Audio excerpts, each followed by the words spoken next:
Hey guys, welcome back to Andy's Dinosaur Reviews, and today we are back with another brand new Mattel Jurassic World Chaos Theory release. We have one of the new Danger Packs. As you can see, we have the Guemesia, and you can see this figure looks fantastic. Honestly, when I just pulled it out of the box a moment or two ago, I was super impressed with how good the detail looks on this one. This may end up becoming one of my new obsessions once it actually starts to hit stores and everything. I actually acquired this through Big Bad Toy Store, but once it shows up in Walmart and stuff, I can definitely see me grabbing quite a few of these. Definitely one to repaint at some point. But as far as the packaging and everything goes, you can see it's pretty much the usual. There's nothing super amazing about the packaging, and you can see the other figures that are all in this wave, which all of the reviews for these guys will be up very soon. So let's pop this out of the box and check it out. So here is our Guemesia, and you can see it, like I said, looks really nice. Again, now from the other side, you can really see how gorgeous this figure is,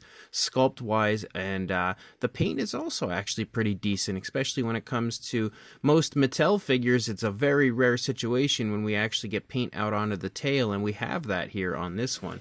But if we go ahead and start up here at the head sculpt, you can see some really impressive skin texture here to the face. You've got quite a bit of variation to the different sizes of scales. You've got a nice reddish tone for the primary color of the head, at least the upper part of the head, and then you have a green for the eye and a black pupil. I will say the placement of the eye isn't perfect, at least as far as the pupil goes, because it's kind of like looking back behind it, almost like it's paranoid that somebody's following it. You can see a lighter tone here, kind of like a light gray for the lower jaw. Some more super impressive scale detail down here, and the teeth look a little bit sloppy as far as the paintwork goes. Sadly, you can definitely see like there's an area here where there isn't a tooth, but yet we still have paint in that spot, so it kind of looks a little bit awkward. And, you know, that's just kind of the way it is. Same deal over here. The teeth themselves, unfortunately, don't have that newer, sharper look for the teeth that we often see on Mattel figures, so they sort of have that older, rounded look, but it's not the end of the world, I guess. They are painted with an off-white, kind of bordering on a light yellow. We do have some nice pinkish tones for the inside of the mouth, as we can see the tongue in there. Some okay texturing to it, but not as much as I'm used to, honestly. And no coloration for the inside of the mouth on the upper side, but you do have the skin kind of stretching there where you open the mouth, and that as well has a nice dark pinkish tone with a gloss coat. So that's pretty nice to see, and of course articulation is always fun on any figure. We've got the nostrils sculpted out up here, and then as we move up into the head, we start to pick up kind of some interesting texturing, almost like very weird scoot-like scales that move up and behind the eye back here, and then up and over the eye, and then leading back here into the back of the head. And you can also see some ridges picking up and following along the top of the head as well. At one point, I wasn't really sure if those are meant to be kind of scoot-like scales or feathers. They look more like scales to me, but, you know, I could, of course, be wrong. But they definitely look almost like reptilian-style scales. But as you move down through the course of the neck, you continue to see those scales, but they start to wear off as you lead down into the body a little ways.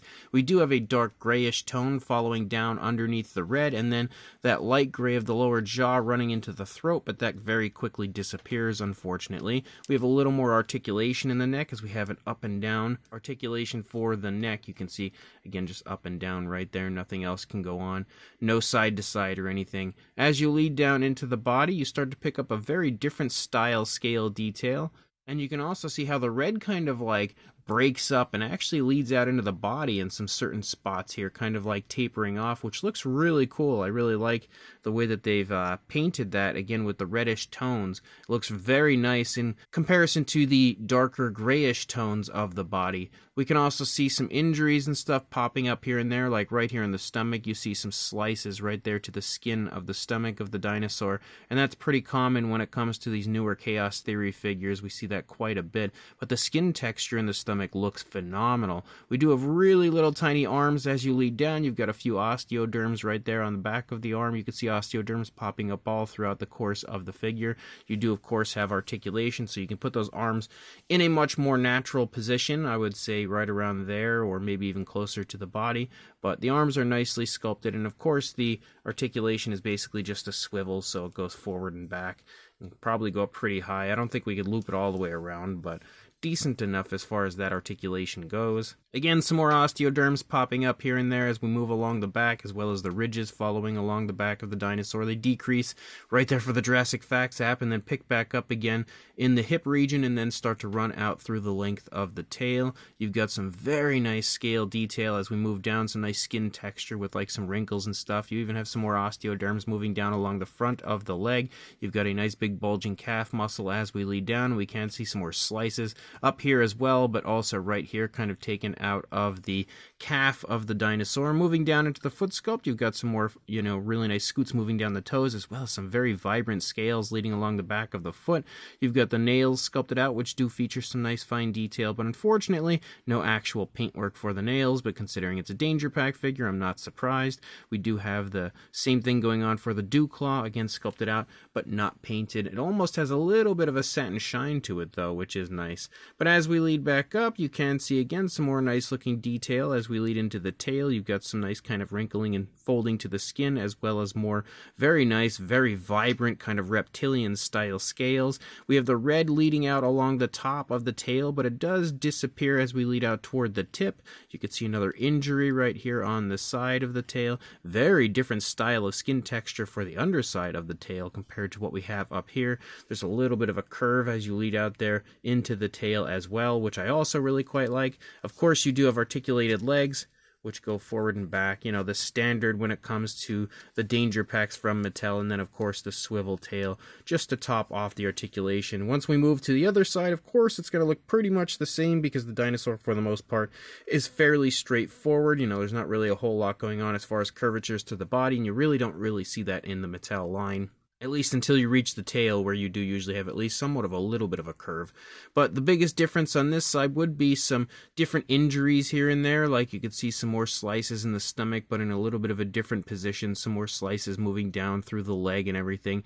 But the leg is also leading on this side, whereas the leg was trailing on the other side. So that's probably the most obvious difference until you get nice and close. And again, take a closer look at all of the injuries and stuff. You got some slices here over the shin, and you've also got some more as you lead up into the tails. So definitely some really cool, again, minor injuries and stuff to the figure. I like these because they do have like scars and stuff throughout, showing that the dinosaur has definitely been living its life, but they're not overly, injured like some of the Mattel figures. Like the Pteranodon was just like on death's door, I think, but still a very nicely sculpted figure and fairly nicely painted figure. As far as a size goes, for a length, you are looking at about a little over 7.5 inches, heading towards 7 3/4, but not quite, or around 19.5 centimeters. And then for a height, you are looking at 3 3/4 inches, or around 9.5 centimeters. For a size comparison,